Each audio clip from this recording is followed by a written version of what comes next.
Девочки, троечку хотите? Да, троечка!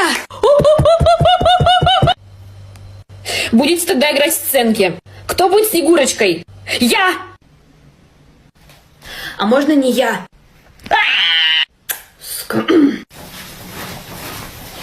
Кто я? Снег. Блин, ты серьезно? Может, ну эту троечку? Так, все, учим до завтра. Сейчас будут выступать мои девочки. Дорогой директор, от души душевно в душе, бесталантливые клуши будут петь и танцевать, можем глазки закрывать.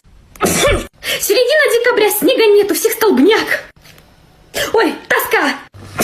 Вон, быстро. Я Снег. Верю. Снегурка, извини меня. Где ты был? Пивас не выпьет сам себя. Чтобы вот так вот не кашлять, надо меньше снега жрать.